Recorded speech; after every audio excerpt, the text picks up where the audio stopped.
sobre la mesa. ¿Me escucho? Sí. Hola, buenas tardes. Extiendo los agradecimientos dados por María Elizabeth. Más que nada, esta breve presentación es para dar a conocer la Mesa de Convivencia y Género del Departamento de Educación Básica.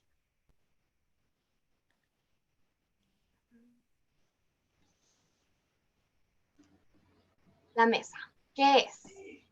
La mesa es un grupo autoconvocado de docentes y estudiantes que buscaba ser triestamental. De momento has mantenido un perfil biestamental, que tenemos intereses comunes, ya sean formativos, propositivos, comunicacionales, en busca de una nueva convivencia y de generar espacios en los que se pueda avanzar en temáticas de convivencia y de género.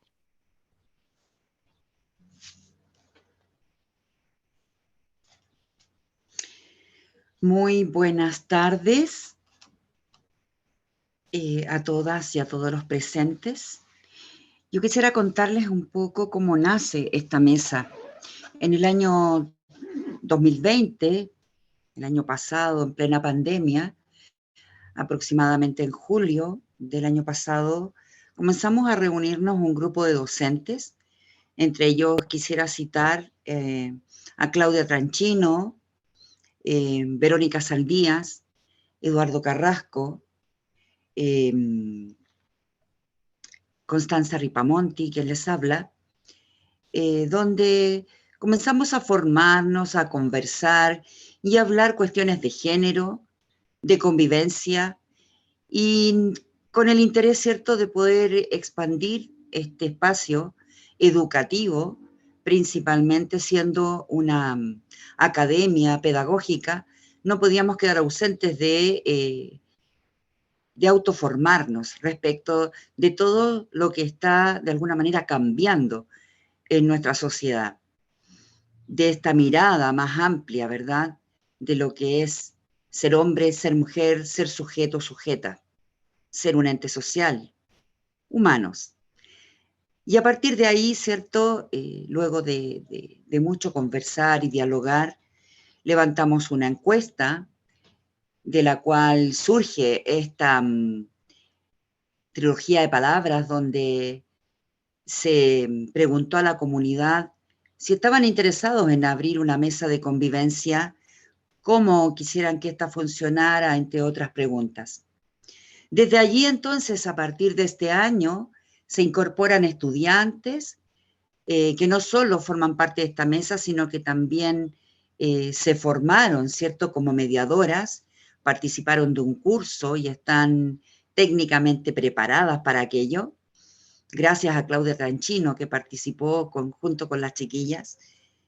Y bueno, hemos estado trabajando este año para poder hacer andar este espacio formativo. Si pudieras cambiar, Luciana, de diapo. Así en esta organización o en esta mesa, ¿cierto?, donde todos participamos en igualdad de condiciones, armamos 3 comisiones. La comisión protocolo, que es el grupo de personas que se encarga de la difusión, ¿cierto?, de todas las actividades que estamos proponiendo y realizando. Perdón, protocolo, preparando, ¿cierto?, todo lo que son las pautas, los reglamentos para funcionar como mesa y cómo accionar, ¿cierto?, frente a ciertas situaciones que se nos vayan presentando.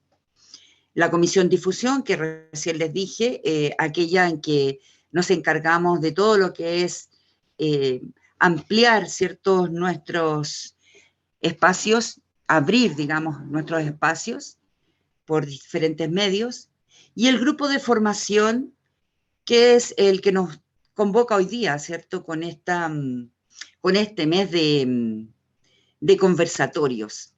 Ha sido un trabajo generoso, ha sido un trabajo colaborativo, y estamos muy contentas de poder hoy día estar reunidos con todos ustedes. Luciana. Y ya para terminar, queríamos presentar un poco quiénes son integrantes de la mesa.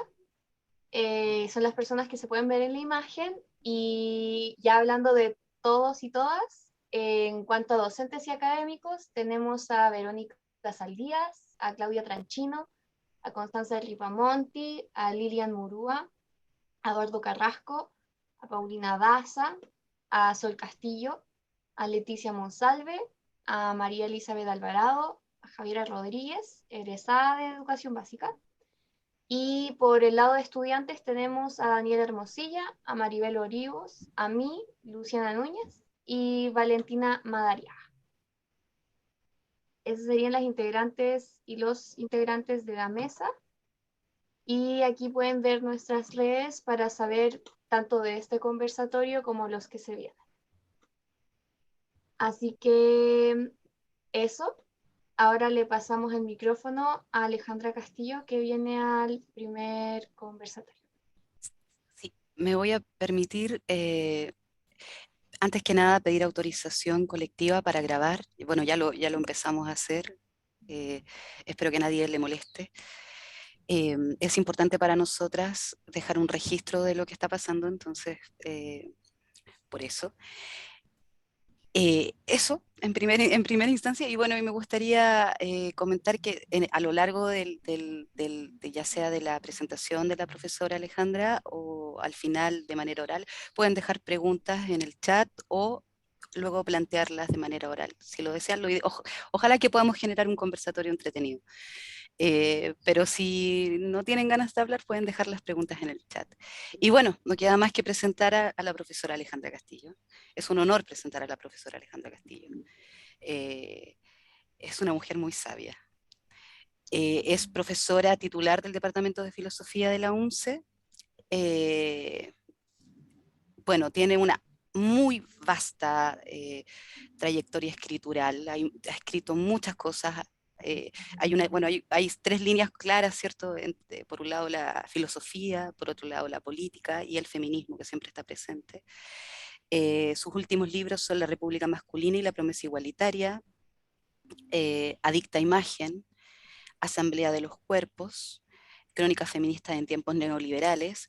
Sin embargo, hay muchas otras obras bastante importantes y bastante leídas también, como Nudos Feministas, Artistieta, etc. Bueno, con ustedes Alejandra Castillo. Quiero agradecer la invitación a esta actividad. Voy a presentar una ponencia relativa a las políticas feministas en la universidad, ¿no? Ese es el tema genérico. Para empezar, habría que señalar que la universidad hoy se describe o está descrita en dos pliegues. Hay dos pliegues que describen el espacio universitario, dos pliegues que de alguna manera también describen dos tiempos, dos temporalidades distintas y a su vez dos cuerpos, ¿no? Y están en juxtaposición. Uno de esos pliegues es el orden universitario que se constituye con las repúblicas en el siglo XIX, es decir, es un pliegue republicano. Un segundo pliegue es el que se describe a partir de los años 80, cuando la universidad se vincula al orden del mercado, con la constitución que ahora está cesante, ¿no? El marco cesante de la Constitución de 1980, aun cuando el marco está cesante, la lógica que se despliega entre 1980 y luego con los gobiernos de la concertación en los años 90, describen el espacio universitario como un orden neoliberal, ¿no? Y esos son los dos primeros pliegues que habría que atender, ¿no? La universidad describe dos lógicas, dos políticas y dos cuerpos distintos, ¿no? Y están hoy funcionando dentro del espacio de la universidad. El cuerpo republicano, este que se constituye en el siglo XIX, cuya matriz está en aquel discurso fundacional de Andrés Bello, va a hacer y describir una universidad elitista, pública, masculina y androcéntrica. ¿no? Y ahí aparece una primera complicación, que es la misma complicación que tiene el republicanismo desde 1833 en adelante, ¿no? La complicación contradictoria entre una afirmación de igualdad, pero sin embargo una puesta en escena de un orden restringido, ¿no? Se afirma la igualdad, pero sin embargo las instituciones que constituyen a este orden republicano es restringido y excluyente.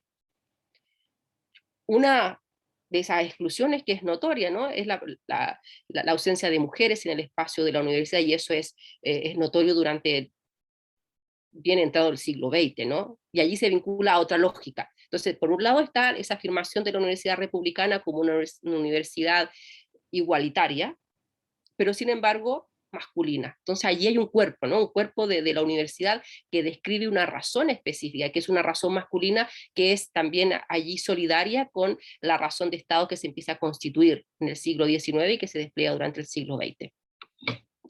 Este cuerpo masculino, sin embargo, no quiere decir que no haya algo así como una simple exclusión de las mujeres, ¿no? El orden androcéntrico va a describir un cuerpo descrito bajo la figura de la heteronorma, ¿no? Y el orden heteronormado va a asignar dos espacios, uno público, masculino, y uno privado, femenino. Es importante retener aquella distinción, no es simplemente la exclusión de la mujer, no es que no esté en ningún lado, sino que esta razón androcéntrica que la reproduce el espacio de la universidad también describe estas dos lógicas, ¿no? Una pública masculina, una privada que le da un rol, un tiempo a las mujeres, ¿no? Vinculado a lo femenino. ¿Por qué habría que retener aquello, puesto que las primeras demandas de ingreso de las mujeres al espacio público es asumiendo esa lógica contradictoria, ¿no? No es impugnando, no se impugna ese orden contradictorio que el republicanismo porta y que reproduce en las universidades, no se cuestiona esa descripción heteronormada, ¿no? Se asume esa figura, ese binarismo, asumiendo aquella metáfora que es muy corriente, final del siglo XIX y comienzo del siglo XX, la complementariedad. Las mujeres ingresan al espacio de lo público no impugnando ese lugar que se les asigna, que es diferencial, sino que incorporándose diferencialmente. Se incorporan diferencialmente y habitan el espacio público, comillas, como mujeres, ¿no? Y ese habitar el espacio público como mujeres implica asumir el lugar que este orden androcéntrico les asigna, ¿no? Allí es importante marcar ese nudo, ¿no? Es que es un nudo complejo, puesto que de alguna manera es una exclusión que describe una posible inclusión para las mujeres, no es un lugar aporético donde las mujeres ingresan diferencialmente y ocupan de alguna manera ese lugar que les va a ser propuesto, ¿no? por esta ordenación, y que es reproducido por el orden de la universidad, ¿no? En ese entonces todavía las mujeres no ingresan al espacio de la universidad, pero sin embargo se organiza bajo la figura de una promesa demopédica, es una promesa de una democracia pedagógica, de una inclusión posterior, ¿no? Las mujeres van a ingresar posteriormente cuando de alguna manera cumplan con las credenciales necesarias para ser buenas ciudadanas, ¿no? Entonces una buena ciudadana va a implicar ser buenas madres. Ahí la figura central en esta organización compleja y contradictoria es Amanda Labarca, ¿no? Que es una educadora, en el sentido de que las mujeres van a exhibir que son buenas mujeres,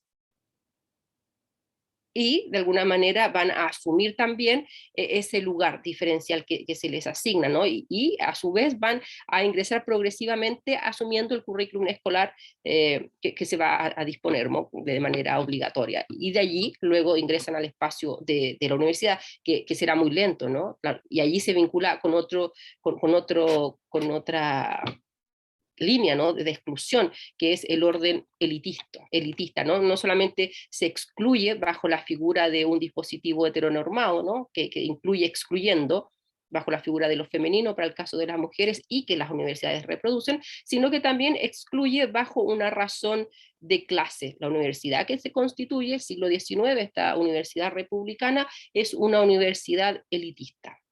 ¿no? Y por lo tanto, y ahí tenemos que poner atención que los saberes que reproducirá la universidad tiene que ver también con una clase determinada, ¿no? Entonces, tenemos por un lado una universidad, un cuerpo y saberes vinculados a una clase determinada y a un cuerpo determinado, el cuerpo de los hombres vinculados a la clase, puesto que tampoco son todos los hombres, ¿no? Sino que son los hombres que son parte de una clase determinada.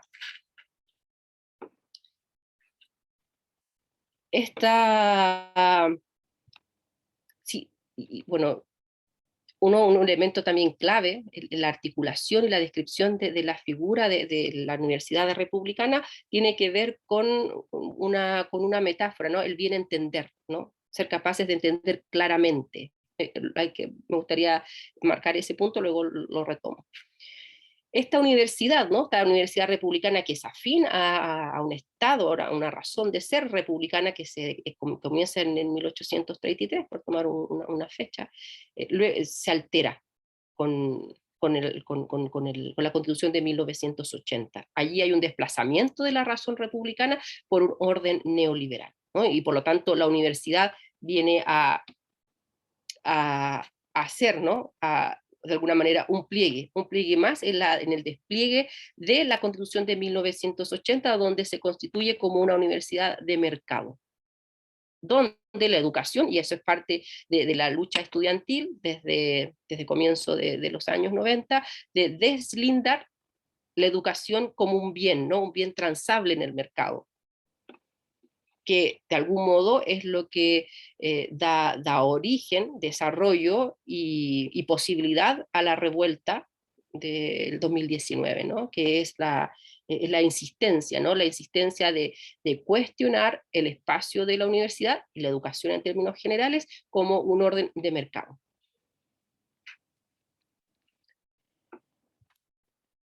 Este cuerpo, ¿no? Este cuerpo que empieza a narrar la universidad a partir de los años 80 y que se despliega con la vuelta de la democracia en los 90, será heterosexual, y allí hay una marca importante, ¿no? Y contradictoria también, ¿no? Que este orden desigual que reproduce la universidad, puesto que ahora se constituye como una universidad vinculada a la razón de mercado, entendiendo la educación como un bien accesible y que de alguna manera depende del ingreso de cada quien, ¿no? Y ahí también aparece la figura de la universidad pública y la universidad privada, ¿no? Como dos instancias posibles para entender la universidad. Ya no es una pública, estatal, sino que es una pública privada, ¿no? Y allí también aparece otra contradicción, que es el ingreso mayoritario de mujeres al espacio de la universidad, ¿no? Y eso es un dato contradictorio en esta transformación del espacio de la universidad republicana, que era eminentemente masculina.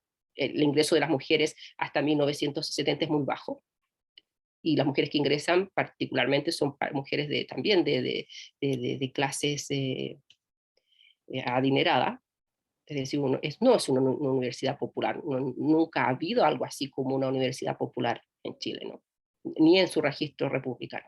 En el orden del neoliberalismo, la universidad se va a describir, ¿no? Bajo esta lógica de mercado, va a describir la educación como un bien, se describe un orden heterosexual, donde el ingreso ya no tiene que ver con una restricción a uno u otro sexo, sino con una restricción dependiendo más bien de un orden económico, ¿no? Se ingresa dependiendo del dinero que se tenga.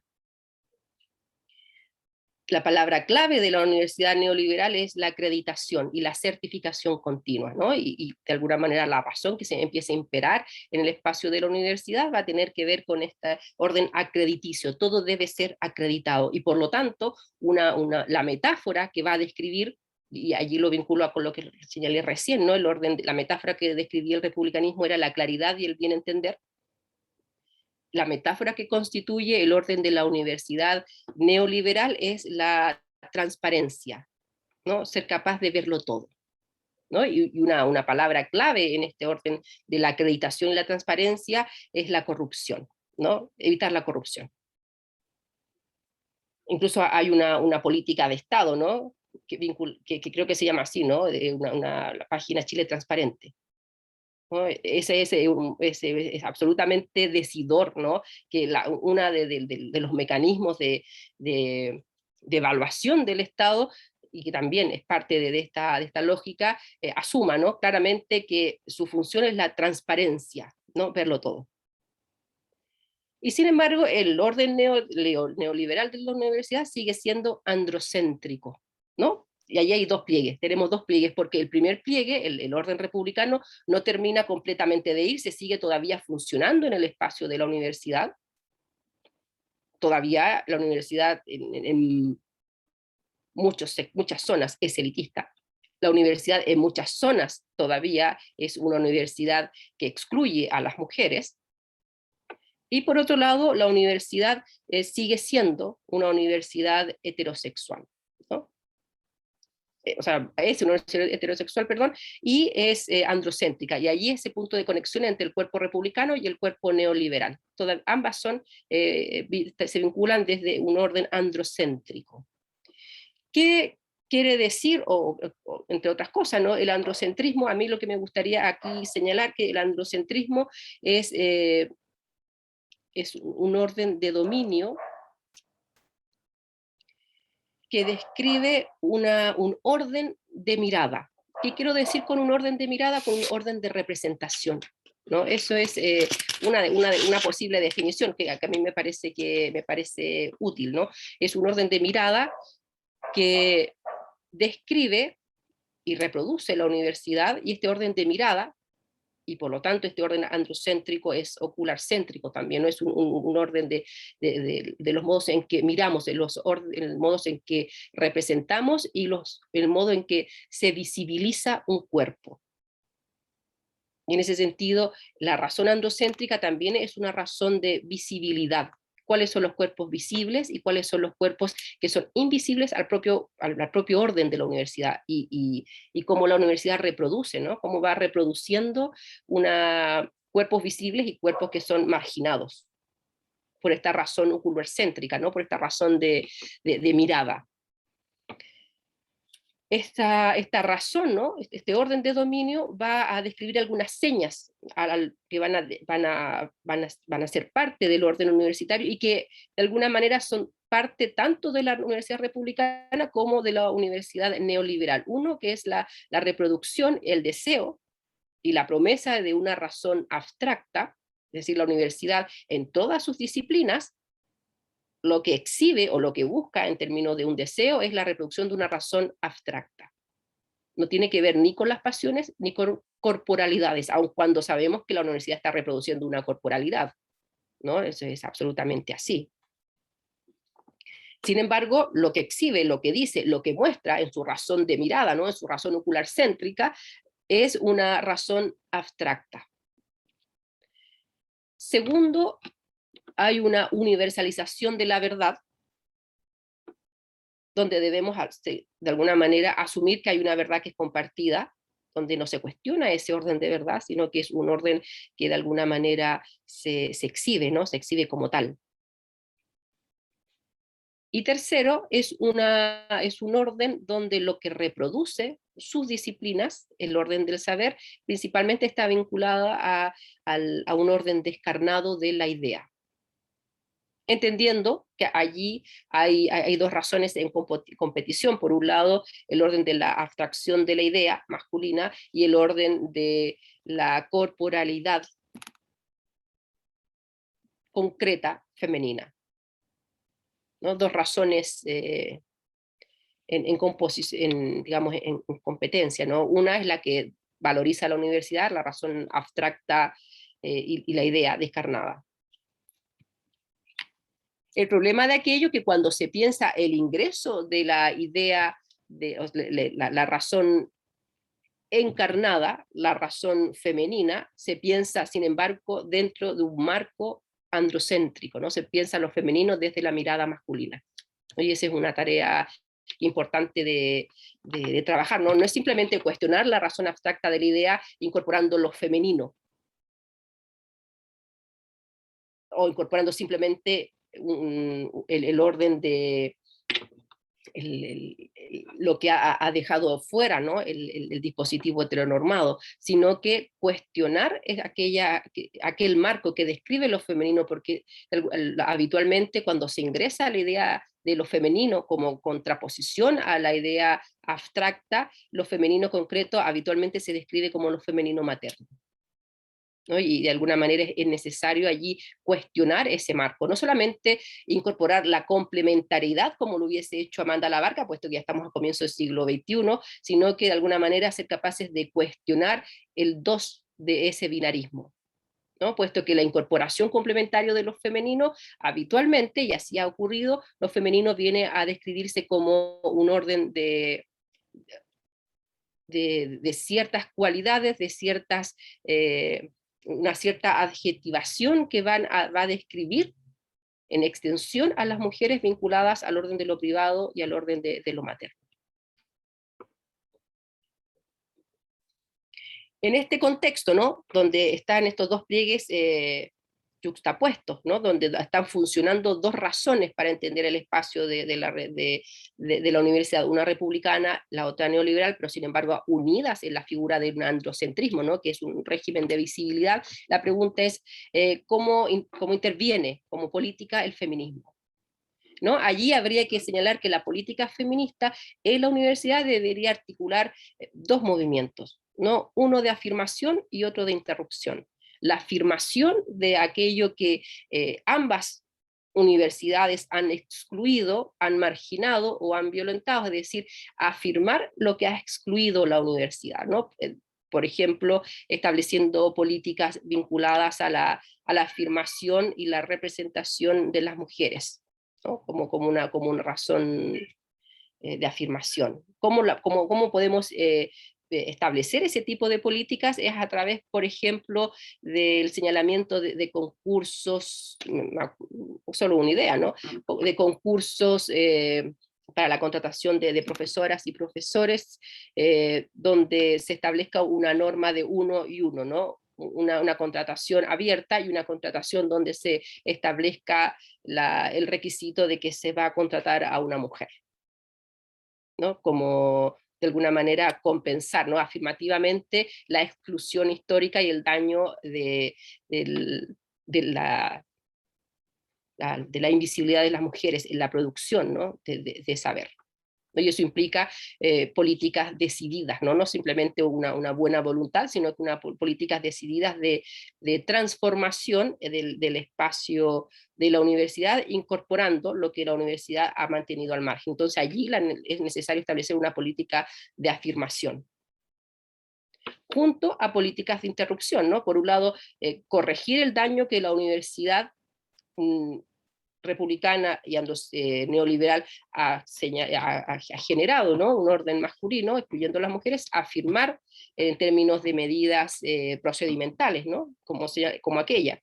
Se incorpora contratación donde se asegure la presencia de mujeres. Pero no necesariamente nos debiésemos quedar en el más mujeres transforma el espacio va a transformar el orden de la universidad, ¿no?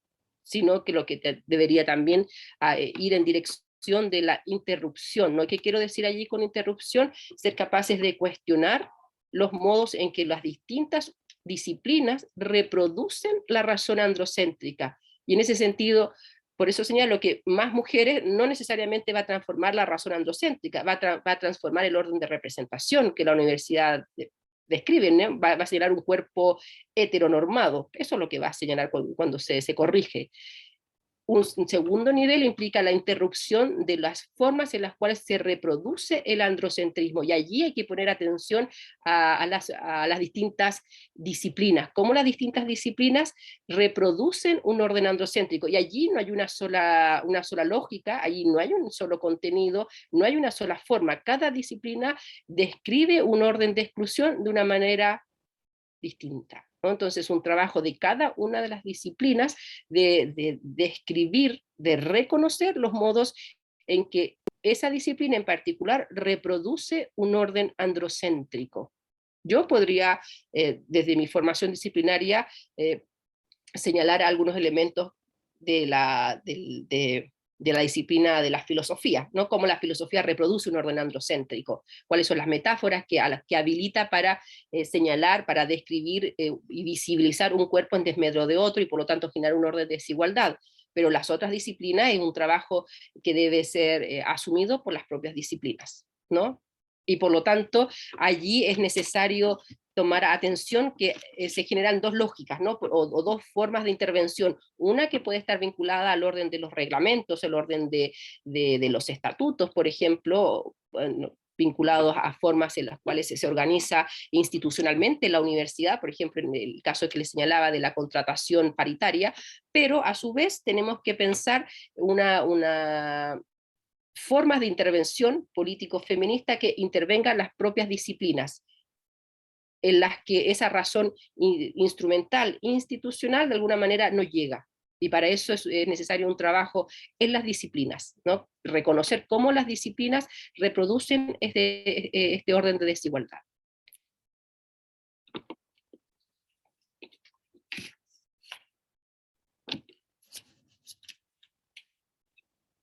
En este sentido, esta política primero, una política de la afirmación que busca corregir. Segundo, una política de la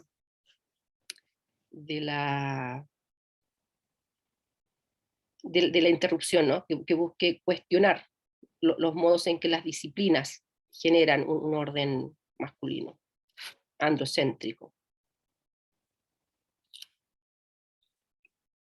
Y un segundo nivel, podríamos pensar las políticas feministas en la universidad del siguiente modo, ¿no? Primero tenemos ese primer nivel de afirmación e interrupción, ¿no? de transformar ese orden de mirada, primero de término institucional y luego en términos de contenidos. Segundo, habría que pensar también las políticas feministas como un cuestionamiento al orden neoliberal que presupone un individuo apropiador, ¿no? Y por lo tanto es necesario transformar la figura de individuo apropiador que está en la base también de la reproducción de conocimiento. Y por lo tanto allí hay otro nivel para la intervención de las políticas feministas, ¿no? Donde tendríamos que ser capaces de cuestionar el orden neoliberal. No solamente generar políticas de inclusión, sino que cuestionar los modos en que se enmarca la universidad hoy, que es el marco neoliberal, ¿no? Esa función acrediticia, el orden de la transparencia, el orden de la razón mercantil que rige en el espacio de la universidad, debería ser cuestionada desde la política feminista, ¿no? Puesto que una inclusión en ese marco siempre es una inclusión que genera un orden de desigualdad. En esa misma dirección, una política feminista en orden de transformar este orden de desigualdad tendría que exigir fondos basales para la transformación del espacio universitario. En el sentido, no basta simplemente con el decreto de algunas leyes, de alguna reglamentación, sino que es necesaria la aportación de fondos basales a las universidades públicas para la transformación del espacio universitario, puesto que la buena voluntad nuevamente no genera una transformación. Es necesario una transformación que vaya también a parejas con la incorporación de fondos para esta transformación, ¿no? Si queremos transformar la universidad, primero tenemos que cuestionar este orden mercantil, pero también se deben exigir fondos basales no concursables, por supuesto que también ahí está la figura neoliberal, ¿no? del concurso, no concursables que transformen el espacio de la universidad, ¿no? Por ejemplo, que transformen programas que se incorporen más, ¿no? Más profesoras, profesores que cuestionen el orden de la... que de alguna manera en su formación de alguna manera exhiban, ¿no? esta inflexión, ¿no? de cuestionar las disciplinas desde una figura androcéntrica. Y todo esto todavía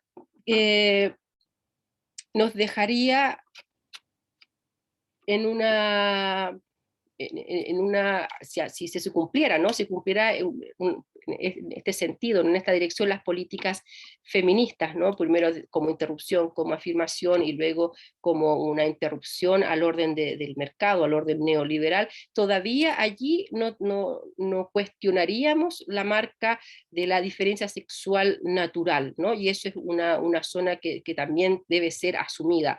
Hoy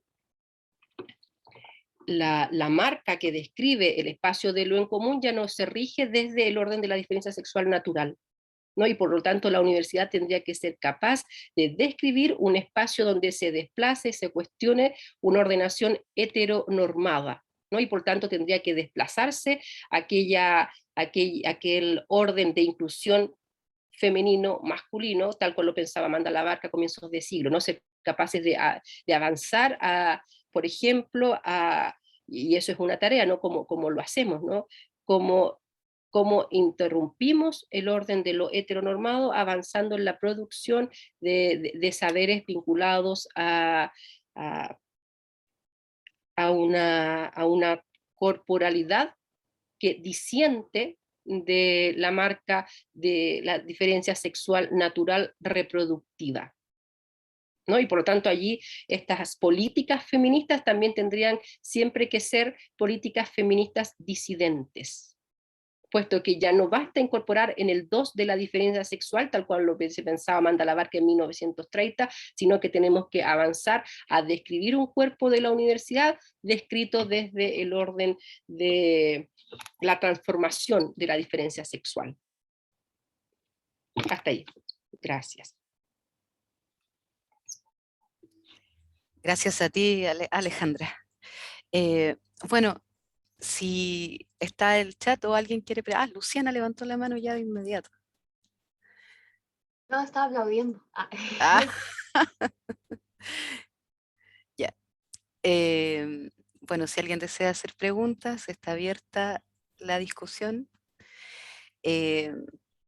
Bueno, parto yo entonces. Ahí hay uno, bueno, tú hablas de estos dos pliegues yuxtapuestos que serían dos momentos históricos que claramente tienen síntomas distintos y que nos traen hasta este momento, este lugar. ¿Ese orden elitista realmente ha desaparecido a tu criterio, Alejandra, de la universidad? ¿O Amanda Labarca aún está paseándose y haciendo clases en la UNCE? Quizás haciendo clases con otro nombre. Me refiero a si aún está si hay una permanencia finalmente de si todavía ese primer pliegue desapareció realmente en función de esta reforma o es una yuxtaposición permanente que persevera. El orden elitista continúa, ¿no? No es una seña que se desplaza. El elitismo que reproduce la universidad solo cambia de modulación, digamos, económica, ¿no? De lo que era antes un elitismo vinculado a un Estado-nación, hoy es un elitismo vinculado a un orden mercantil global, ¿no? La universidad de alguna manera sigue reproduciendo un orden elitista, ¿no? No es algo que no podamos dejar de advertir. Sigue siendo la universidad un orden de reproducción de una élite, ¿no? Y la descripción de las universidades privadas y públicas de alguna manera van en refuerzo de esa reconfiguración de la élite, ¿no? En algún minuto, hasta los años 70, la élite se reproducía en el espacio de las universidades estatales públicas, sin embargo, de los años 90 en adelante, esa élite se desplaza a las universidades privadas, ¿no? Por lo tanto, no es un lugar donde rige el orden de la igualdad, ¿no? Hay un ingreso que es mercantil, pero sin embargo es un ingreso desigual, mercantil, donde cada quien asume el lugar que le corresponde en el mercado, pero sin embargo hay una razón elitista donde los que más tienen más se visibilizan en el orden de la reproducción neoliberal. Hace poco pasó, bueno, el Partido Partido Republicano, algunos diputados del Partido Republicano, alrededor del 9 de julio, tengo entendido, enviaron me acordé de esto por lo que planteaste respecto al tema de la transparencia, y cómo finalmente este es uno de los mecanismos del aparato, ¿cierto? Para mantener finalmente, mantener el orden instituido que condiciona la desigualdad, ¿cierto? Una desigualdad manifiesta entre lo femenino y lo masculino. ¿Qué opinas tú respecto a este intento del Partido Republicano justamente de transparentar, en este caso específicamente, a todas aquellas personas que están trabajando en temáticas de género?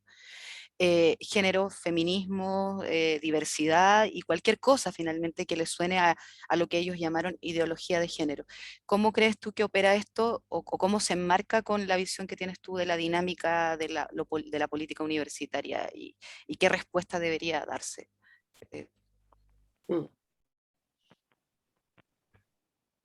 Sí, allí es efectivamente, ¿no? La metáfora que constituye el orden neoliberal tiene que ver con esta figura de la transparencia, ¿no? Verlo todo, y esa es la razón que da la Universidad de Santiago para dar la información, ¿no? Es la misma lógica de un lado y del otro.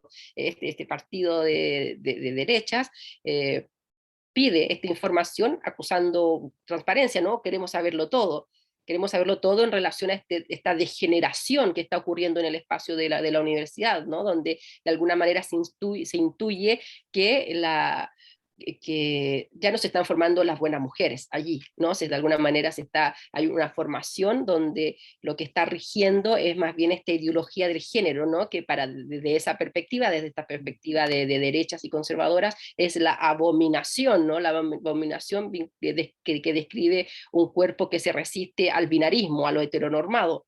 Y la respuesta que da la Universidad de Santiago es asumiendo la misma figura de la transparencia, ¿no? No podemos negar la información puesto que rige aquello de la transparencia y estamos en obligación de entregar aquella información, ¿no? Y bajo la misma lógica, ¿no? Una lógica, la lógica de respuesta de la Universidad de Santiago es una respuesta que sigue la lógica neoliberal. Entregamos la información, puesto que lo que rige el espacio de la universidad es la acreditación, es la certificación y la transparencia, y el deseo de verlo todo, saberlo todo, ¿no? Y este partido republicano, de alguna manera, lo que viene a sancionar, intuyendo que se está cuestionando, se está transformando este orden, ¿no? Un orden vinculado al binarismo, y por lo tanto está esa búsqueda, ¿no? Esa búsqueda violenta de establecer quiénes son las culpables, ¿no? De esta corrupción, ¿no? Del cuerpo. Y ahí aparece la otra figura que se vincula a la transparencia, ¿no? La corrupción. Hay un cuerpo que se está corrompiendo el espacio de la universidad, y las culpables de aquello tienen que ver con las que forman en la línea de género y del feminismo, ¿no? Puesto que lo que se plantea bajo esa perspectiva de la derecha conservadora es esta figura de la ideología de género, ¿no? No te metas con nuestros hijos, ¿no? Que ese es el eslogan, ¿no? No te metas con nuestros hijos, es decir, la universidad se estaría metiendo, ¿no? en una formación que tiene que ver con la familia. Ya no solamente cautelan el espacio de la escuela, sino que también el espacio de la universidad, ¿no? Y allí es la preocupación de esta derecha conservadora, ¿no? Y la búsqueda para digamos, la complicación aún mayor, para mi gusto, es la posición que toma, ¿no? La Universidad de Santiago, que simplemente podría haberse restado, ¿no? Podría haber señalado que ese tipo de información no es...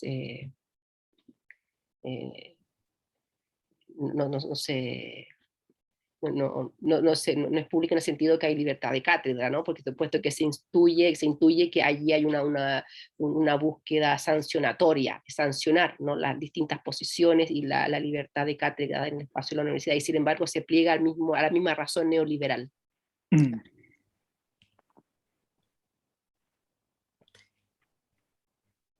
Victoria tiene la mano levantada. Sí. Bueno, primero agradecer esta invitación, esta conversación, muy interesante. Creo que estamos ilustrándonos, aprendiendo desde diferentes espacios. Nosotros tuvimos la maravillosa oportunidad también de invitar a nuestra clase de los estudiantes de sexto semestre, María Elizabeth también, quien nos ha ido ilustrando sobre estas temáticas, y ver que la comunidad del departamento reflexiona, y más allá de la universidad, es cierto, la presencia de Alejandra reflexiona en torno a estas temáticas. Encuentro que es una necesidad y un tremendo privilegio tener la oficina de género aquí también, todo el equipo fantástico, y las estudiantes y académicas, ¿cierto?, profesoras que se han formado en esta área. Yo quería reflexionar en torno y también pedirle la opinión de Alejandra, mirándonos un poquito para adentro, la UMCE, ¿cierto? Nosotros, si bien se ha avanzado, también desde una tal vez de unas categorías que nos proponen un documento que es el índice de inclusión, ¿ya? Que mira las instituciones educativas en general digamos, en tres dimensiones, para que avancen hacia la inclusión y hacia la equidad, en todos los sentidos, con todas las diferencias.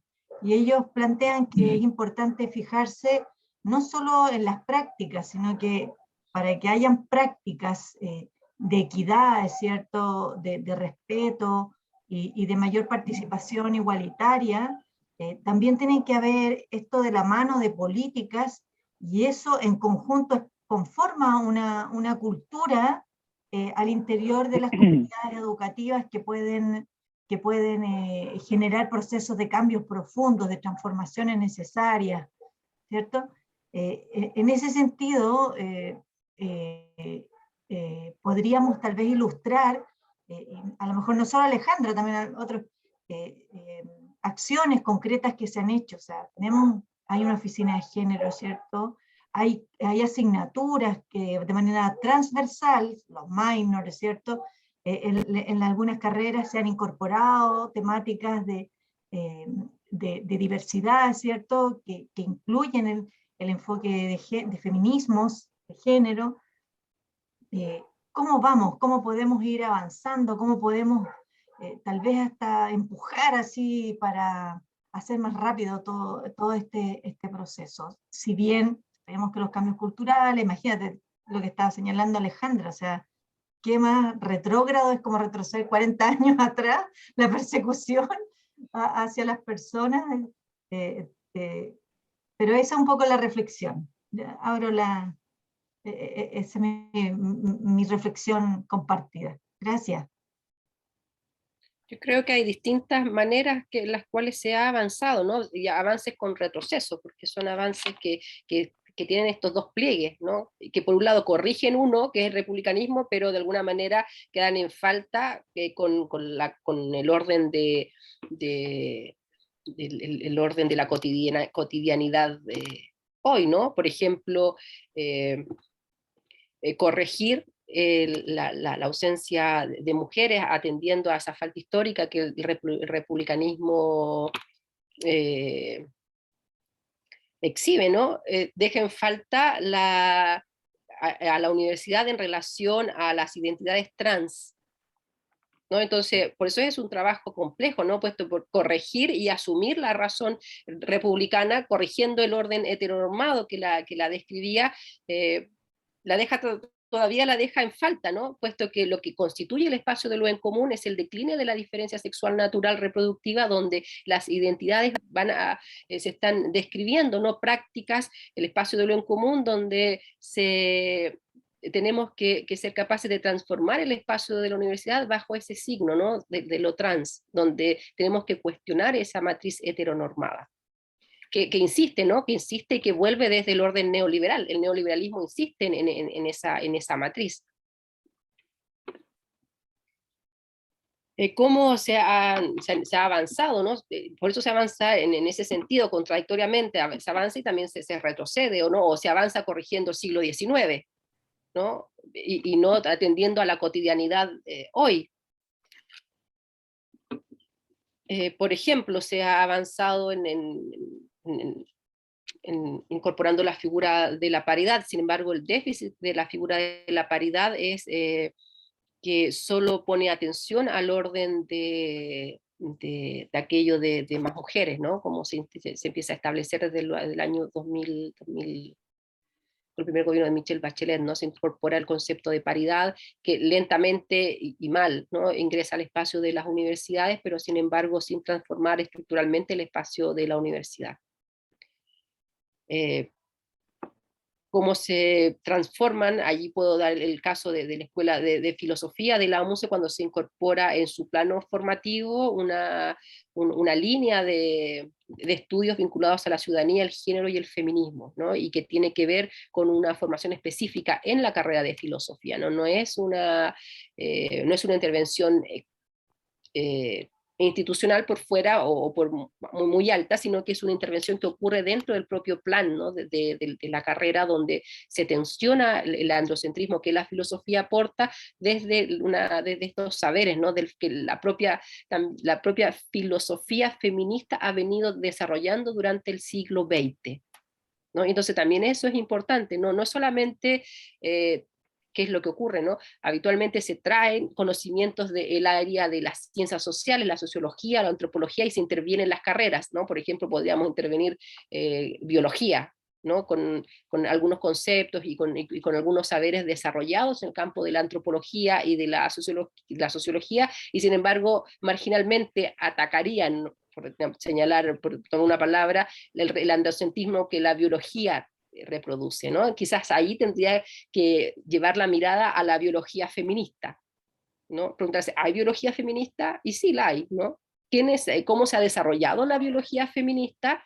Y en esa dirección transformar la escuela de biología, pero es una transformación interna, no es externa a la propia matriz de la disciplina. Igual matemática, ¿no? Hay matemáticas feministas, se ha desarrollado, sí, también se ha desarrollado, ¿quiénes son? Y en ese sentido incorporar y tensionar esa razón universal de las disciplinas, asumiendo que ya durante el siglo XX ha habido una dislocación importante en la producción de saberes bajo el signo feminista, ¿no? Y es muy probable que en todas las áreas haya ya un saber acumulado interesante bajo el signo feminista o desde una articulación de género.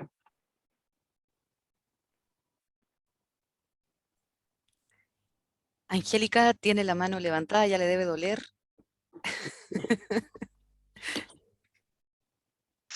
Bueno, buenas tardes, muchas gracias por este interesante ciclo de la Mesa de Género y Convivencia. Bueno, y contar con Alejandra Castillo siempre es un disfrute, porque nos hace reflexionar, nos hace devolvernos a mirar y cómo seguir, ¿no? Pensando en que está acá y que nosotros estamos en un desafío actual, que es generar la política de género en nuestra universidad. Y pensando en estos dos pliegues que nos ha mencionado, ¿cuánto de esos dos pliegues van a desplegarse y se van a poder como desarrollar en nuestra universidad?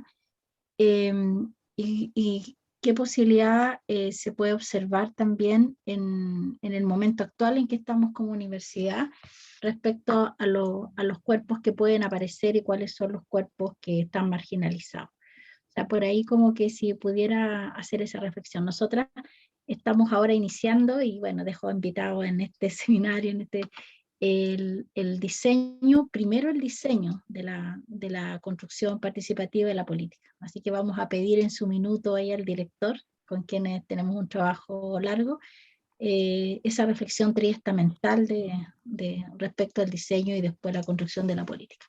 Pero a propósito que estamos en eso, y como aprovechando a la profesora Castillo, si pudiera como hacer una reflexión al respecto.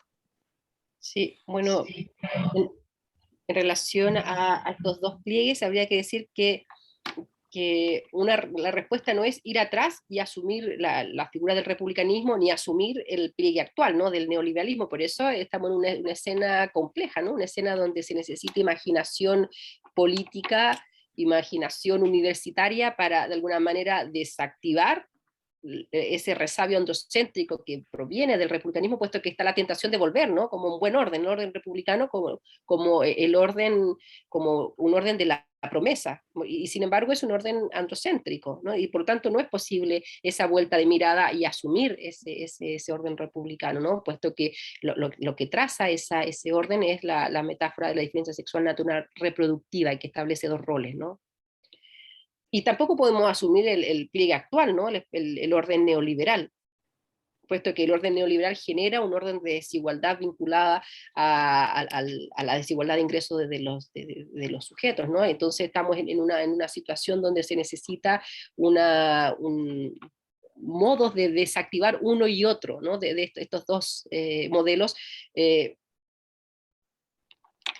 asumiendo, ¿no? Asumiendo primero esta complejidad, y luego también exigiendo, ¿no? Exigiendo lo que es posible, ¿no? Exigiendo y articulándose con todas las universidades públicas estatales el aumento de ingresos basales, ¿no? Hacer transformaciones implica tener ingresos basales, ¿no? Para transformar el espacio de la universidad, ¿no? Entonces, en ese sentido, esta desactivación de estos dos pliegues implica, primero, una articulación de las universidades públicas y estatales. Segundo, el cuestionamiento y eso es necesario, ¿no? Cuestionar la diferencia sexual natural, entendida en su reproducción binaria, ¿no? Y la pregunta es cómo se desactiva, cómo se cuestiona esa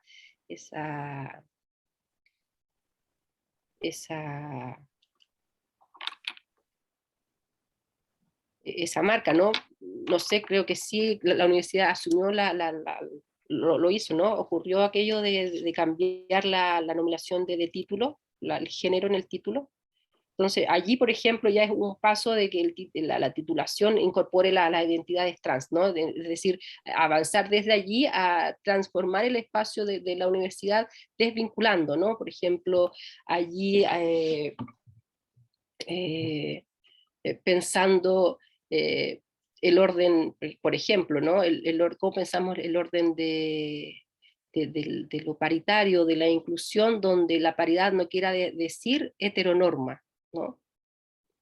Y eso también es un trabajo complejo, ¿no? Porque habitualmente lo paritario nos va a llevar al orden del establecimiento de dos, ¿no? Y por lo tanto tendríamos que ser capaces de cuestionar ese orden de lo paritario, desarticulando, ¿no? El espacio de la diferencia sexual natural reproductiva. El otro trabajo que es importante también, y eso es quizás en este contexto donde hay un marco cesante, que es de la Constitución de 1980, sería la vinculación de las universidades con el trabajo de la Convención Constituyente, ¿no? Cómo la Convención puede incorporar estas temas, la necesidad de la transformación de estos dos pliegues para pensar el orden de la universidad. Quizás hoy es un buen momento para transformar la universidad en vínculo con la transformación de la Constitución, puesto que si la Constitución describe y narra un cuerpo, es el momento donde se puede alterar ese cuerpo, pero esa alteración del cuerpo que narra la Constitución implica estar informada y articulada con las necesidades del espacio de la universidad, puesto que la universidad va a reproducir el cuerpo que la Constitución describa. Entonces es importante en este momento articular a las universidades en la discusión en relación a la Convención Constitucional, en lo relativo al cuerpo que se va a narrar, ¿no? Y que va a generar performativamente una subjetividad y prácticas determinadas.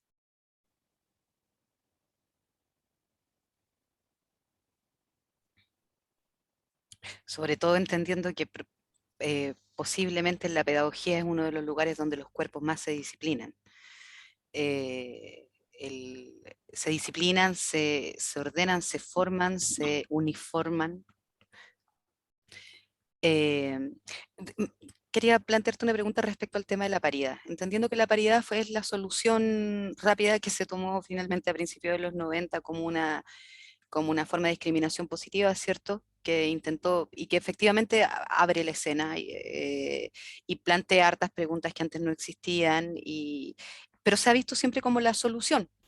De hecho, incluso en el marco de la convención fue una de las grandes demandas, ¿cierto? O sea, exigimos paridad, exigimos paridad. ¿Qué habría después de la paridad?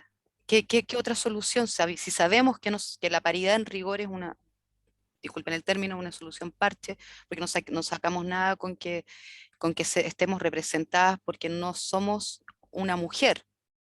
Y una de las cosas que planteaste durante la exposición, que en este caso hay una multiplicidad, ¿cierto?, de mujeres y de posibilidades que tenemos que abrir. Por lo tanto, tampoco podría ser una. Una de nosotras no nos representa a todas, en ningún caso, ¿cierto? No sacamos nada con que existan, no sé, en el tema de la convención, la mitad mujeres y son todas la ENA Bombaer. En ese sentido, la paridad deja de operar, ¿cierto? Pero, ¿cuál sería la otra posibilidad? ¿Qué otro camino ves? Allí el problema de la paridad, bueno, cuando la paridad en términos, se describe, ¿no?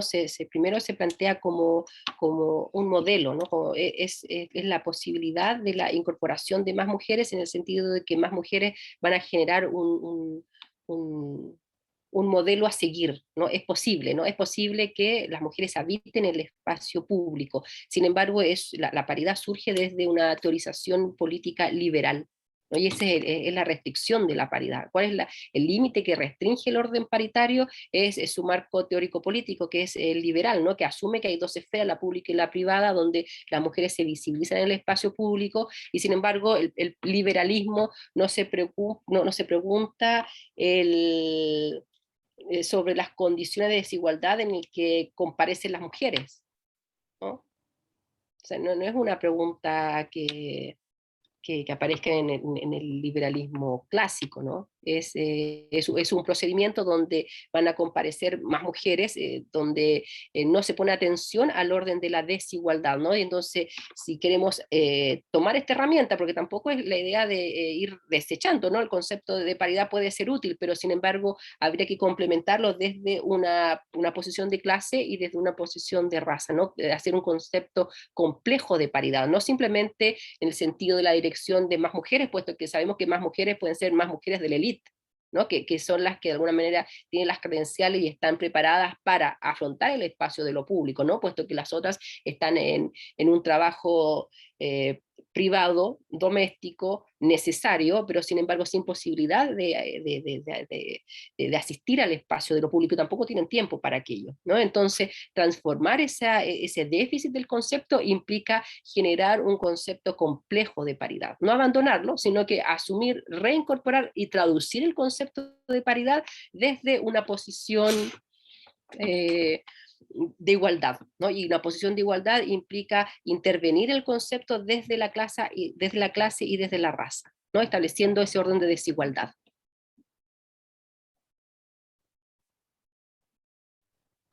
Claro, situar, ¿cierto? Situar en el marco de la diferencia. ¿Alguien desea hacer alguna pregunta? Pues si no, yo sigo preguntando, sí. Pero, por favor, les convoco. Sé que están pensando cosas, no hay preguntas incorrectas, no hay preguntas malas. Hay preguntas copuchentas, hay preguntas mal planteadas, mejor planteadas, pero por favor.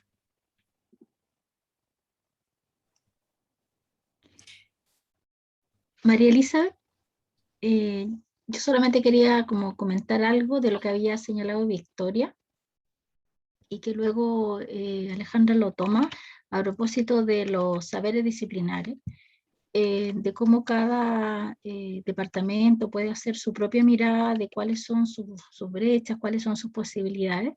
Nosotros hicimos una mirada general de los 19 planes de estudio y fuimos a hacernos la pregunta qué es lo que hay y cuáles son las potencialidades de lo que hay, digamos.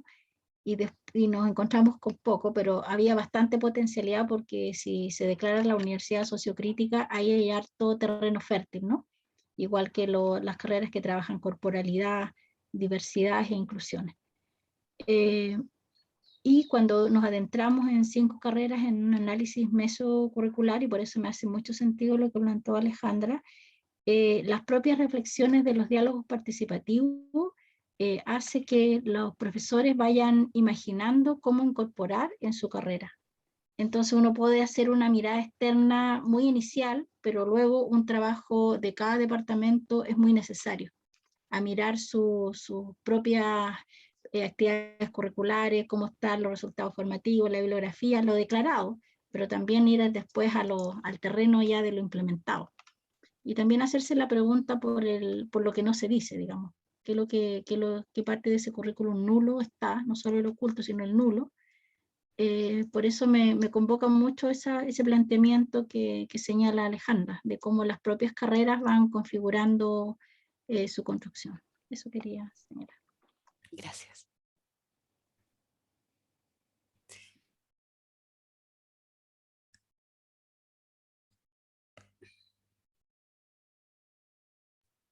Perdón. Luciana, ¿estás aplaudiendo o ahora sí No, levantaste ahora la sí mano? levanté la mano. Tengo una pregunta creo que va de la mano, sí, muy de la mano.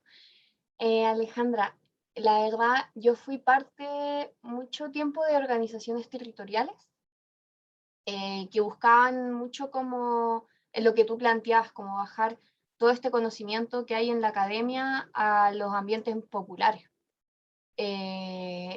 Y claro, nos juntamos, valga la redundancia, con juntas de vecinos y vecinas de distintas poblaciones para ver cómo podíamos ayudar con los conocimientos que se aprendían en la universidad, bajándolos ya a terreno, donde realmente servía.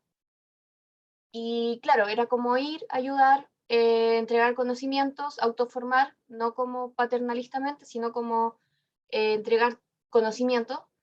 Y una vez que he hecho eso, como que las personas ya pudiesen como solucionar las cosas y si necesitaban ayuda, nos llamaban. Mi pregunta es si es que eso combate un poco esta imposición del sistema neoliberal en el que se desarrolla la universidad. ¿Es como suficiente? ¿Es bueno para empezar? ¿Es una medida parche? ¿Se debiese formalizar más quizás con la misma academia, con la misma universidad? Me gustaría saber tu opinión. Eso. Sí, yo creo que es interesante esa vinculación, puesto que la Universidad Neoliberal también una de las cosas que realiza, y eso también es parte de la Universidad Republicana, hay momentos que no, pero sin embargo es como el continuo, de una separación de la universidad de la vida, ¿no? de los sujetos, aun cuando la vida de los sujetos se constituye desde la razón universitaria, ¿no? Y ese es también un momento, una zona compleja, puesto que las maneras en las cuales una sociedad se describe, se reproduce, tiene que ver con los saberes que porta, y esos saberes son los que la universidad, con los que la universidad forma las distintas disciplinas, y es donde cada quien se forma para luego ocupar un lugar en el espacio de la sociedad, ¿no? Y por lo tanto, la universidad está muy imbricada en el espacio de lo social, puesto que la formación de cada quien se reproduce en el espacio de la universidad, pero sin embargo, en la manera en la cual describe sus saberes está muy distanciada de lo público. ¿No? Entonces tenemos esas dos lógicas. Por un lado, que la razón ahora, ¿no? neoliberal de la universidad se despliega en la formación de todos, ¿no? de todas. Y sin embargo, se produce una fuerte contracción de la universidad en relación a los modos en que produce conocimiento, ¿no? Por ejemplo, la figura del paper, ¿no? El paper no es un objeto de discusión masiva, ¿no? Es un objeto literario restringido que casi no tiene incidencia en las propias disciplinas, ¿no? Principalmente el paper tiene que ver con una razón algorítmica del metadato, ¿no? De cómo se va configurando el mapa global y mostrando en qué zonas se está diciendo y haciendo qué, pero sin embargo sin incidencia local. Entonces la universidad, por un lado, influye en la manera en la cual se describe la sociedad, pero sin embargo se sustrae en la manera en que produce conocimiento, ¿no? Entonces, cuando tú señalas este vínculo, ¿no?, entre universidad y territorios, implica trabajar los márgenes de la universidad, el margen, porque también está ese margen no neoliberal de la universidad, tampoco es un pliegue absolutamente, completamente impuesto, ¿no? Todavía podemos encontrar en el espacio de la universidad márgenes que resisten al orden de la neoliberalización del saber, y en esos márgenes vincularse con el trabajo en el espacio público, ¿no?, con el espacio en los distintos territorios, donde de alguna manera se pongan en tensión y en comunicación los modos en que se reproduce el espacio de conocimientos en la universidad, interrumpiéndolo desde una razón local, ya no universal, ya no descorporizada, sino que desde un orden local, ¿no? Por ejemplo, me acuerdo que algunos trabajos bajo el signo de la historia social iban en esa dirección, ¿no? Pensar saberes situados, saberes que de alguna manera afirmaran producciones de saberes locales y que no fuesen expropiados por el orden de la universidad, ¿no? La universidad de alguna manera lo que genera también es un orden de la desposesión de los saberes locales, a favor de un saber universal. Entonces, evitar aquella desposesión de los saberes locales implica trabajar en esos márgenes, ¿no? El margen de la universidad, que todavía hay, ese margen neoliberal que resiste, resiste con sus costos, ¿no?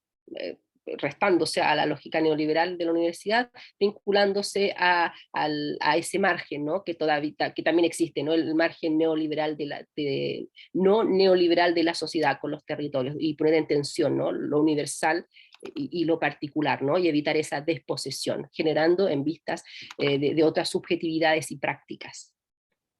Y también allí es importante asumir también que la universidad ha tenido importancia, ¿no? Porque también existe una cierta posición, reconociendo este contexto autoflagelante, ¿no? La universidad absolutamente perdida, y no es tan perdida en su margen, ¿no? Por ejemplo, historia social, es interesante, ¿no?, que lo que produce la historia social, ¿no?, como también allí como una especie de guerrilla, ¿no?, dentro de la propia historiografía conservadora, contra la historiografía conservadora se produce esta historiografía social, política desde abajo, y que produce conocimiento, por ejemplo, la presentación del concepto de asamblea constituyente, ¿no? El concepto de asamblea constituyente no aparece de la nada, ¿no? Es un trabajo que ocurre en el margen y conflictivamente en el margen de la disciplina de la historia, desde signo, ¿no?, de la historia popular, ¿no? Entonces, habría que también asumir esa posibilidad, ¿no? Es habitar en el margen de la universidad, posibilitando otros modos de narrar el espacio de lo en común. Muchas gracias.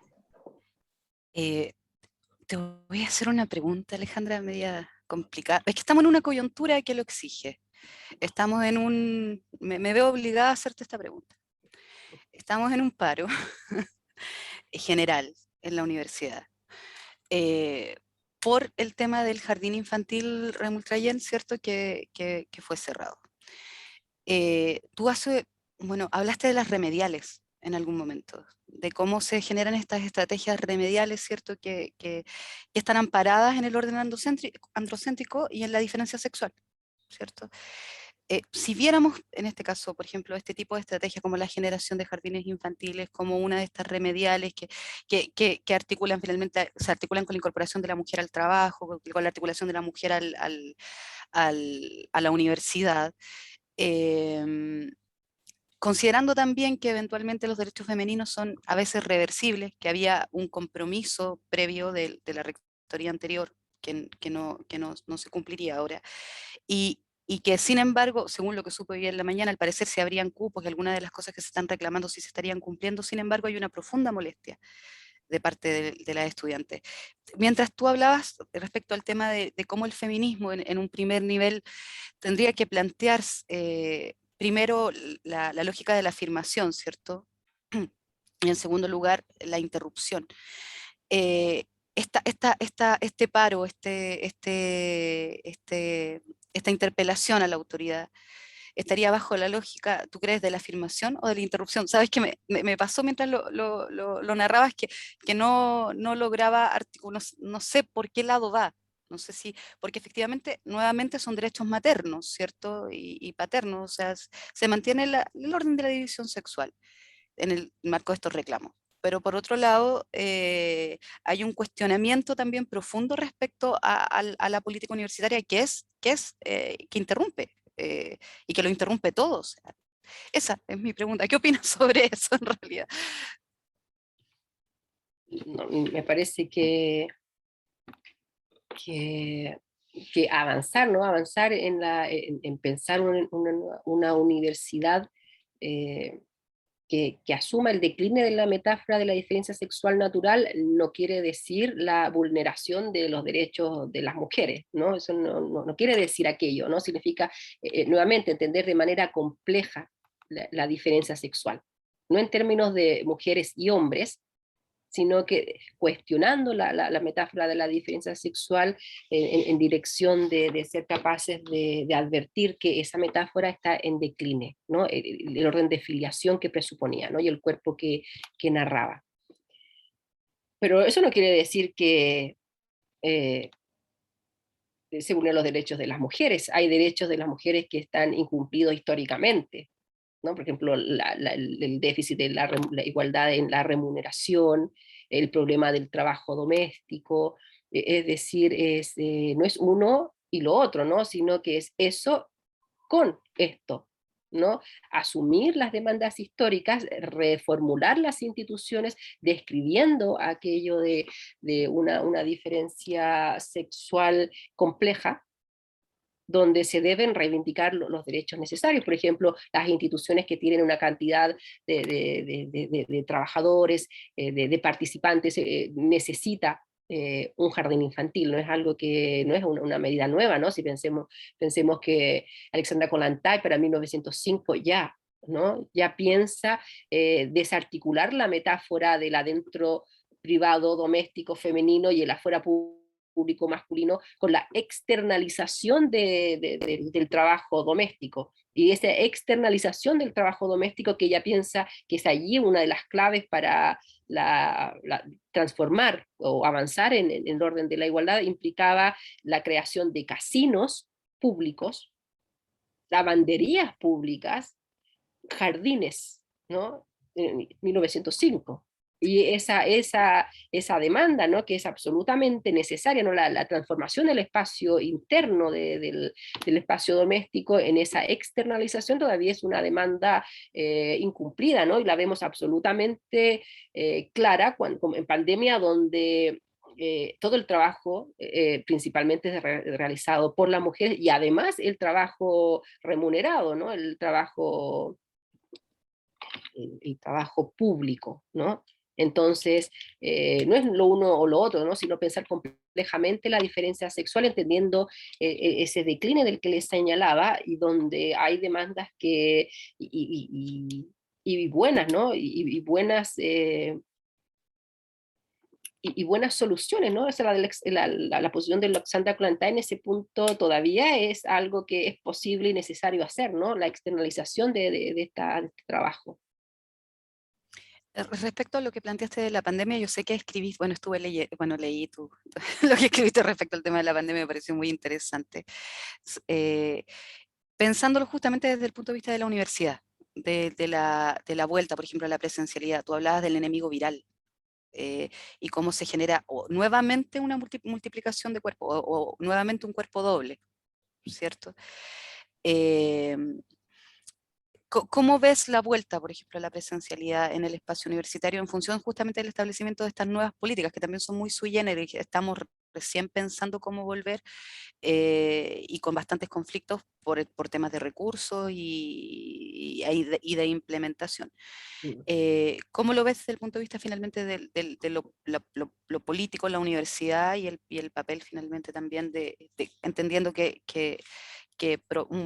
quizás las más perjudicadas sean justamente las mujeres que justamente han estado con doble, triple jornada, ¿cierto? y que las labores de cuidado se mantienen, se extienden, se multiplican y no se socializan. Sí.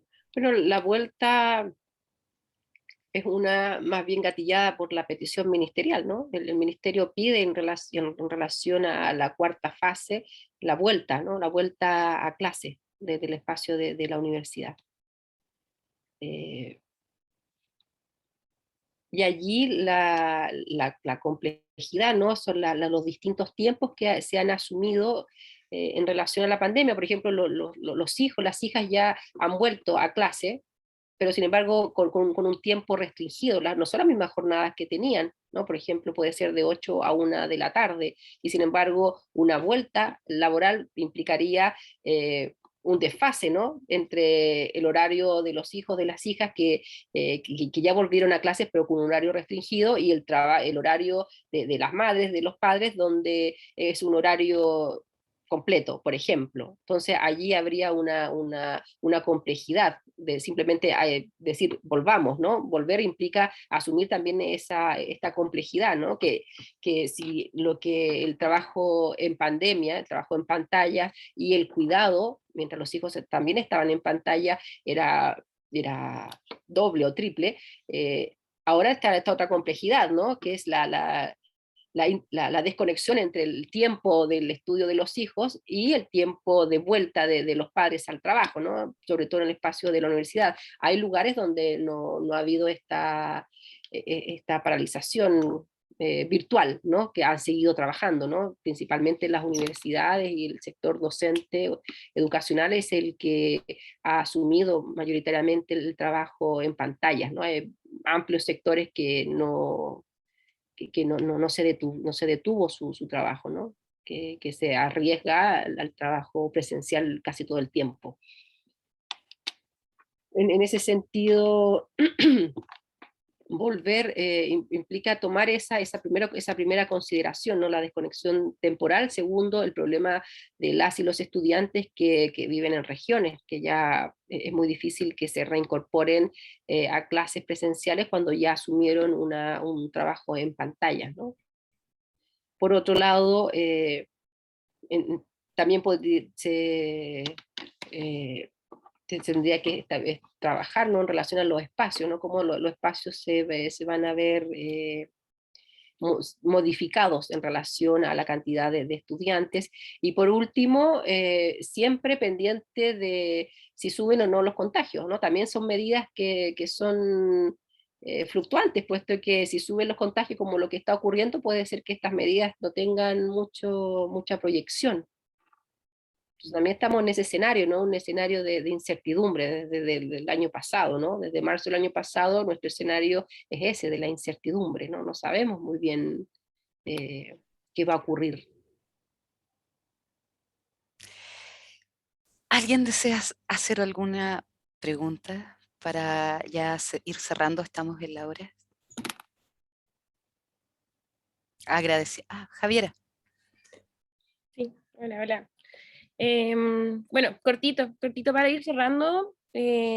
Una pregunta muy puntual que me apareció en relación a las primeras palabras que exponía Alejandra en relación como al cuestionamiento de la universidad y como todos los temas que se han abordado en relación a, por ejemplo, todos estos como remediales, el poder quizás cuestionar el trabajo de las disciplinas. Y bueno, a lo largo de lo que yo estuve en la universidad, ese cuestionamiento yo creo que ha ido en aumento, un cuestionamiento que ha ido en aumento, pero que ha sido muy difícil de llegar, por ejemplo, a todos los espacios o a todos los departamentos. En específico a muchos de los mismos docentes que trabajan en la universidad, y en específico a ciertos departamentos de la universidad, que yo no veo, por ejemplo, un interés por salir o por cambiar o por cuestionar algo dentro de esto.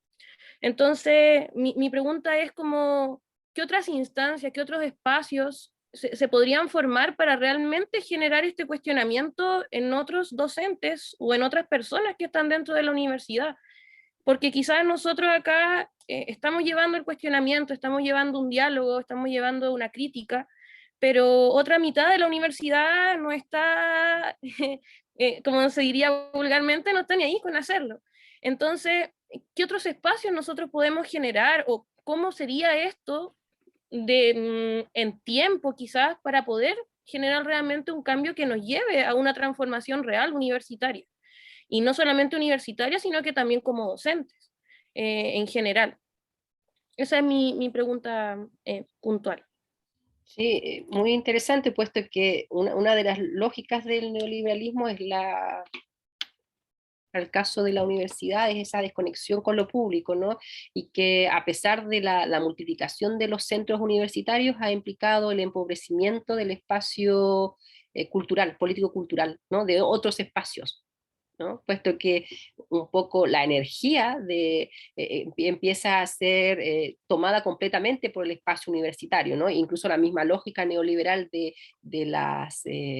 los beneficios, ¿no? De los beneficios, de los incentivos, hacen que el trabajo, ¿no? El trabajo más bien tienda a concentrarse en el espacio de la universidad, en la lógica incluso mercantil, más que el trabajo en solidaridad, generando espacios diversos, ¿no? Y por lo tanto, es progresiva la reducción de espacios de interacción no universitaria, ¿no? Y ese es un poco también otros de los desafíos, ¿no? De generar otros espacios para producir conocimiento, ¿no? Que van en dirección a lo que señalaban sobre los territorios, las organizaciones, los territorios, generar lugares de intercambio, de conocimiento, y la dificultad de aquellos nuevamente es las condiciones económicas, ¿no? ¿Cómo generamos un espacio que pueda producir conocimientos que no tenga en vistas la titulación? Que muchas veces ocurren cosas muy interesantes que no tienen vista la titulación, ¿no? O tener algún rédito universitario, ¿no? Simplemente una formación, ¿no? Que también lo que se ha visto en el espacio de la pandemia, una de las cosas positivas, por ejemplo, fue la aparición de ciertos cursos en línea gratuitos, donde alguien reunía a otras a leer, simplemente. Y allí y no tiene no tenía un objetivo de evaluación, no tenía un objetivo de acreditar algún saber, simplemente el compartir, ¿no? Compartir saberes desde una lógica distinta, una lógica de lo en común, una lógica solidaria. En ese sentido también habría que cambiar el afecto, ¿no? Del espacio de la producción de conocimiento, más que ese afecto que vincula al orden de la competencia, al orden del egoísmo, vinculado al individuo apropiador. Habría que describir un afecto que movilizara solidaridades, ¿no? Y espacios, ¿no? Y esa es una tarea, ¿no? ¿Cómo pensamos otros espacios? Súper. Muchas gracias, Alejandro. Como esta mesa, que es un espacio otro, porque Esta mesa, por ejemplo, como un lugar de intercambio que tiene otro signo. autoconvocada, autogestionada, somos bellas. A todas las chicas, chiques que están acá, también, ojo que es una mesa abierta, así que si alguien está interesada en participar, será bienvenida. Estamos en un trabajo horizontal además, generando nuevas formas de relación, y por eso te agradecemos muchísimo tu presencia hoy en esta inauguración de estos ciclos conversatorios formativos. Y le quería pedir a Guillermo, que nos ha dado bastante, nos dio el espacio y nos ha protegido bastante como mesa. Si quiere decir un par de palabras antes de cerrar. Alejandra, si tú quieres decir algo antes de cerrar.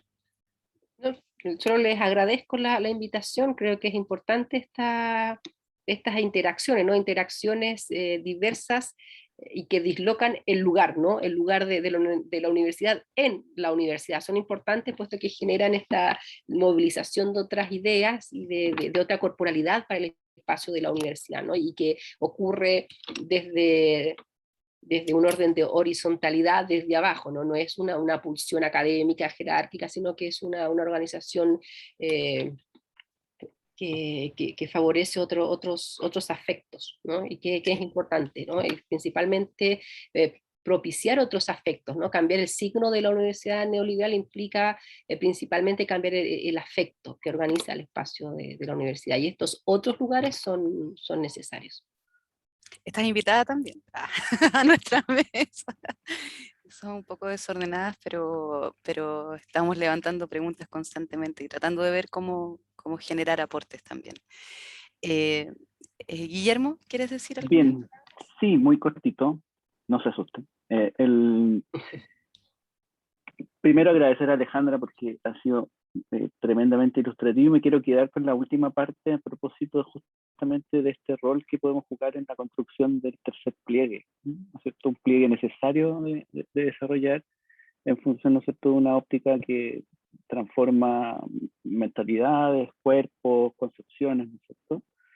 Y agradecerle a ella, ¿no es cierto?, por esa panorámica que nos permite reconocer el rol que esta instancia puede llegar a jugar en perspectiva. Yo creo que quiero además agregar un poco a lo que Leticia señalaba al principio respecto a la historia.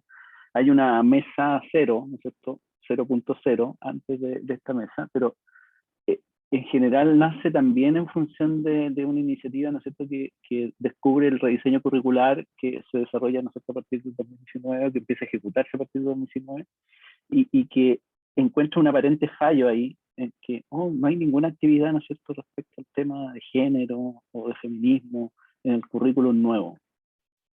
Digo que es aparente fallo porque efectivamente no hay. Y hay que reconocer, ¿no es cierto?, que una de las tendencias generales de nuestra institución o de las instituciones públicas, ¿no es cierto?, es descubrir un déficit y transformarlo en curso.